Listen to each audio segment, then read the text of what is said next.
வணக்கம் வணக்கம் ஃப்ரெண்ட்ஸ், எல்லாம் எப்படி இருக்கீங்க? நல்லா இருக்கீங்களா? டீ காஃபி சாப்பிட்டீங்களா? Right, okay. நிறைய பேர் கேட்டுருக்கீங்க, ஆனால் என்னென்னா வீடியோ போட மாட்டேன்றீங்கன்ட்டு. நான் தான் ஒரு நாளைக்கு 6 வீடியோ போடுறேன். அதை ஷார்ட்ஸில் போட்டுருது. ஷார்ட்ஸில் நிறைய பேர் பார்க்குறாங்க. இப்போ இந்த வீடியோ தான் லென்த்தாக நான் போட்டிருக்கேன், அதாவது லென்த்து வீடியோவை போட்டிருக்கேன். இந்த வீடியோ பார்க்க மாட்டாங்க நிறைய பேர், அவங்களுக்கு வெறுப்பச்சிடும். இவன் என்னடா காலேருந்து தொண பேசிகிட்டு இருக்கான்னு சொல்லிட்டு அவங்களும் வெறுப்பச்சிடும். நான் எஃபர்ட் போட்டு பேசுறதுலையும் வேஸ்ட்டாக போயிடும். அதுதான் ஷார்ட்ஸு டக்குன்னு போட்டுறது. இருந்தாலும் இப்போ கேட்டதுக்கு இந்த வீடியோ நான் போகிறேன், ஓகேவா? தேங்க்யூ. முதல்ல எல்லாருக்கும் ரொம்ப தேங்க்ஸ். ஷார்ட்ஸ் வீடியோ நிறைய பேர் லைக் பண்ணிடுங்க, ஷேர் பண்ணிடுங்க. ரொம்ப சந்தோஷம். எனக்கு தெரியும், அது ஷேர் பட்டன் தெரியும் எனக்கு. அடுத்து ஒய்ஃபை பற்றி கேட்டிருந்தீங்க, மசாலா தூள்லாம் எப்படி போயிட்டுருக்குன்ட்டு. இப்போ என் ஒய்ஃப் கிட்ட குழம்பு தூள், சாம்பார் தூள், ரசத்தூள் மூமெண்ட் நல்லாயிருக்கு. எஸ்பெஷலி கருவேப்பிலை பொடி, அப்புறம் இந்த என்ன பொடி, அது முருங்கீரை பொடி நிறைய பேர் வாங்கிட்டு இருக்காங்க. ரொம்ப தேங்க்ஸ். பருப்பு பொடி நிறைய பேர் ஆர்டர் பண்ணிக்கிறாங்கன்னா பருப்பு பொடி. அதுக்கு அடுத்து மருமக நேற்று பர்த்டே கேக் பண்ணியிருந்தாங்க. பண்ணி ஈஞ்சம்பாக்கன்னு கொடுத்தாங்க. கேக் ரொம்ப நல்லா இருந்து சொல்லிட்டு அங்கே கமெண்ட் வந்துருந்துச்சு. பர்த்டே கேக் அங்கே எஃபர்ட் போட்டு நல்லா பண்ணியிருந்தாங்க, அதுக்கேற்ற மாதிரி நல்லா வந்துருந்துச்சு. இப்போ இன்றைக்கி காலையில் எங்கே போகிறோன்னா, ஒரு குழம்புத்தூள், ஒரு சாம்பார் தூள், அப்புறம் பருப்பு பொடி, முருங்கை இலை பொடி, கருவேப்பிலை பொடி. ஒரு சிஸ்டர் கேட்டிருக்காங்க, மேடவாக்கம். இப்போ அங்கே தான் கிளம்பிட்டாங்க. போய் கொடுத்துட்டு வந்துடுவேன். ஒரு 10 கிலோமீட்டருக்குள்ளே தான் நானும் டெலிவரி கொடுத்துருவேன். பட்டு நேற்று ஈஞ்சம்பாக்கத்தில் என்னுடைய மருமக பர்த்டே கேக் எடுத்துன்னு போயிருக்காங்க. அந்த பிரதர் ஆனால் நீங்கள் வருவீங்கிட்ட தான் நான் கேக் ஆர்டர் பண்ண சொல்லியிருந்தாங்க. கண்டிப்பாக போயிருப்பேன். ஆனால் நேற்று எனக்கு வில்லிவாக்கத்தில் ஒரு ப்ரோக்ராம் வந்துருச்சு. ஸோ அந்த ப்ரோக்ராம் போக முடியல, அவங்க ப்ரோக்ராம் பர்த்டேக்கு. இருந்தாலும் எங்கள் ஒய்ஃபும் மருமகளும் போயிட்டு இருந்தாங்க அந்த ஃபங்க்ஷனுக்கு.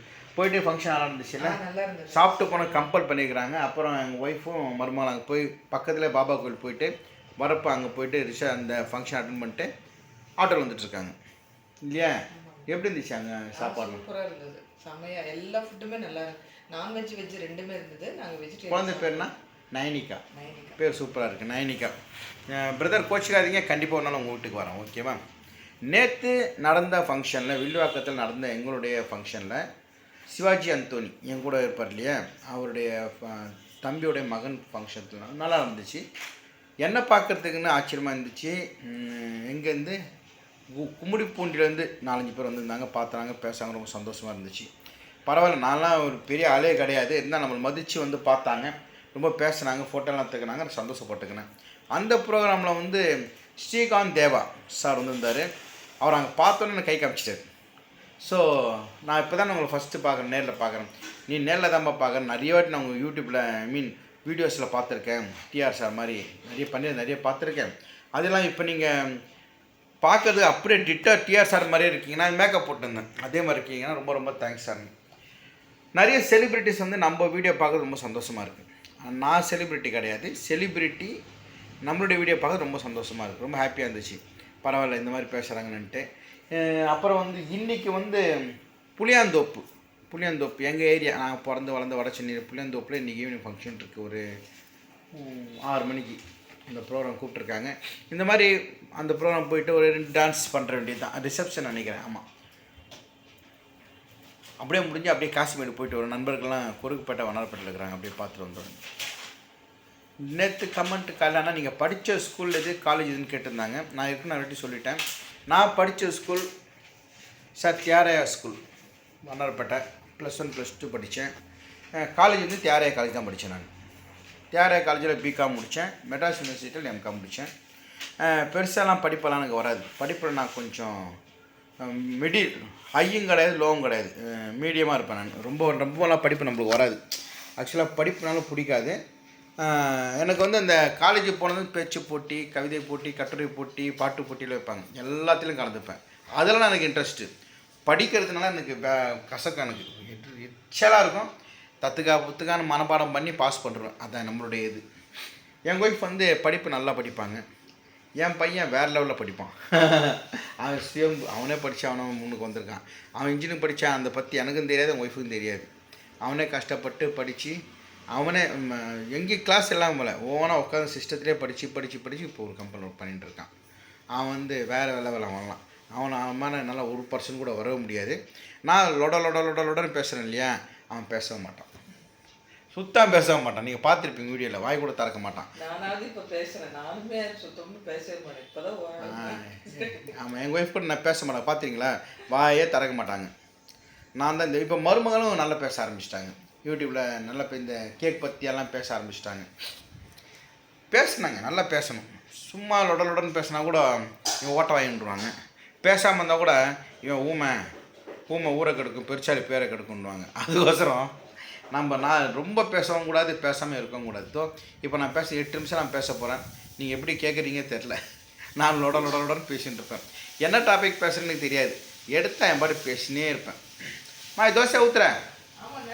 தோசைக்கு இந்த கருவேப்பிலை பொடி இருந்தால் கொடு. ஒன்றும் இல்லை, எங்கள் பண்ணுற தோசையில் பரட்டி போட்டு கருவேப்பிலை பொடி அப்படியே தூவிட்டு சாப்பிட்டாலும் அது எனக்கு இன்னமும் அந்த கருவேப்பிலை பொடியும் முருங்கை இலை பொடியும் சூப்பராக இருக்குது. இருக்கிறதுல எஸ்பெஷல் கருவேப்பிலை பொடி தான். சாப்பாடில் கூட பேசி சாப்பிட்ருக்கேன், நல்லா இருந்திருக்கு. நேற்று அத்திப்பட்டிலேருந்து ஒரு பிரதர் கேட்டிருந்தார், விழா ஃபங்க்ஷன் வந்தார். ஆனால் நீங்கள் இந்த குழம்பு பொடி அந்த பருப்பு பொடியெலாம் எனக்கு வேணும், நான் எப்படி ஆர்டர் பண்ணது தெரிலன்றாரு. என்னப்பா என் நம்பர் தான் அதுலேயே இருக்கேப்பா, அது ஃபோன் பண்ணு, அட்ரஸ். அது சில பேருக்கு அனுப்ப தெரில, அதை நான் சொன்னேன். அனுப்ப தெரியாதவங்க ஃபோன் பண்ணுறேங்க. ஃபோன் பண்ணிட்டானா எப்போ நான் அனுப்புறதுன்னு கேளுங்க. ஃபோனில் நீங்கள் அட்ரஸ் இருந்தால் கூட நாங்கள் உடனே அனுப்பிச்சி வச்சிடுவோம். ஓகேவா? சில பேர் வாட்ஸ்அப் டக்குன்ட்ட ஓப்பன் பண்ணி எனக்கே நான் நம்ப மாட்டீங்க. இது வரைக்கும் இந்த ஃபோனில் வந்து நான் ஜிபே ஃபோன்பே எதுவும் கிடையாது. பாக்கெட்டில் காசு வச்சுருப்பேன், 2 ரூபா 3 ரூபா. ஏன்னா ஊருக்கு போகிறேன்னு 500 1000 ரூபா வச்சுருப்பேனே தவிர எனக்கு ஃபோன்பே ஜிபே கிடையாது. எதுவுமே வச்சுக்கல நான். எனக்கு என் பையன் கூட வேணாம் டாடி, நீ வச்சுக்க டாடின்ட்டேன். நீ 500, நீ ஒரு 100 ரூபா பெட்ரோல் போட்டு 1000 ரூபா அம்மி கூட்டா என்ன ஆகுது? கவனிக்காமல் வந்துட்டேன்னா அந்த காசு போயிடும். ஸோ ஆனால் இப்போ இருக்க சின்ன பசங்கள்லாம் நேராக போகிறாங்க, எவ்வளோ ஆச்சு 15 ரூபா இப்படி கியூஆர் கோடில் இப்படின்றாங்க, வந்துடுறாங்க. நம்மளுக்கு அப்படி பண்ணணும்னு ஆசை. நம்மளாம் ஓல்டு வெர்ஷன், அதில் இருக்க அப்டேட் ஆகலை இன்னும். உங்களை மாதிரினா அப்டேட் ஆகலை. சரி, ஏதோ நம்மள வண்டி ஒன்றா போதும். அது இல்லாமல் இன்னொன்று என்னென்னா, நம்மக்கிட்ட வந்து ஜிபே ஃபோன்பே இருந்துச்சுன்னா நம்ம கூட இருக்கிறவங்கள நம்ம சினிஃபீல்டில் இப்போ நான் இருக்கிறது வந்து இந்த கலைத்துறை இருக்கேன் இல்லையா, நான் டிஆர்னா ஒரு 500 அனுப்புங்கண்ணா, டிஆர்னா ஒரு 500 அனுப்புங்க. ஒன்றும் இல்லை, விஜய் டிவியில் ஒர்க் பண்ணுற ஒருத்தர் பேசி தான் பழக்கம். ஒரு ப்ரோக்ராம் நேரில் பார்த்தேன், அவர் பேர் சொல்ல வேண்டாம். காலையில் 6 மணிக்கு ஃபோன் பண்ணி, ஆனால் தயவு செஞ்சு ஒரு 500 அனுப்புங்கண்ணா, நான் ஹைவேஸில் பெட்ரோல் இல்லாமல் நிற்கிறேன். ஏமா நீ விஜய் டிவியில் ஒர்க் பண்ணுறேன், விஜய் டிவியில் எவ்வளோ பேர் இருக்காங்க, பெரிய பேர் மதுரை முத்து இருக்கார், அமுதவானன் இருக்கார், பாலா இருக்கார், இவ்வளோ பேர் இருக்காங்க. அதெல்லாம் விட்டு எனக்கு ஏன்பா ஃபோன் பண்ணுறேன்? இல்லை, நான் ஒரு 500 மட்டும் அனுப்புனாங்க. அவர் பேர் சொல்ல நான். இருந்தாலும் இந்த மாதிரிலாம் தொல்லைலாம் வரும் எனக்கு ஃபோன்பே கிடையாது, ஜிபே கிடையாது, ஒன்றும் இல்லை நான் அவங்க பக்கத்து ஃப்ரெண்டு கேட்டு அனுப்புவாங்க. இந்த மாதிரி தொல்லை இருக்கிறதால தான் நான் எதுவுமே வச்சுக்கிறது இல்லை. ஏன்னா வெளியே போகிறேன்னா பாக்கெட்டில் ஒரு 400 ரூபா 500 ரூபா வச்சுப்பேன். அது மட்டும் செலவு பண்ணிட்டு வருவோம், அவ்வளோதான். நீங்களே சொல்லுங்கள், ஜிபே நல்லதா கெட்டதா? இதெல்லாம் நல்லது தான் சொல்லுவாங்க, ஆனால் எனக்கு வந்து வேலைக்கு ஆகுது. ஓகே, இந்த வீடியோ நான் 8 நிமிஷம் பேசி போட்டிருக்கேன் இல்லையா? எத்தனை பேர் பார்க்குறீங்கன்னு பார்க்கலாம். நான் சொல்கிறேன் பாருங்கள், ஒரு 200 பேர் 300 பேர் தான் பார்த்துருப்பாங்க. அது ஷார்ட்ஸ்னால் கடை ஈஸியாக தள்ளி விட்டு போயிடும். இவன் பேசனோட ஒன்று பேசிட்டு போய் அதை பார்க்குறதுன்ட்டு. பொடி தோசையா? சரி, ஓகே போடு. இன்றைக்கி அப்படியே கருவேப்பிலை பொடி தோசை தூவிட்டு சாப்பிட வேண்டியது தான். காமிக்கிறேன் பாருங்கள், அதை தூக்கி போடு. அவ்வளோதான், போதும். இதோ டேஸ்ட்டாக இருக்கும். வாங்க, நீ நம்ம வீட்டில் கருவேப்பிலை பொடி தோசை சாப்பிட்லாம். வாசனை நல்லா இருக்குது. கருவேப்பிலை உடம்புக்கு நல்லது இல்லையா? என் முடியும் தாடியும் கருன்னு இருக்கிறது காரணம் கருவேப்பிலை பொடி அப்படின்னு நான் சொல்ல மாட்டேன். Godrej hair dye. தேங்க்யூ. அடுத்த வீடியோ பார்க்கலாம்.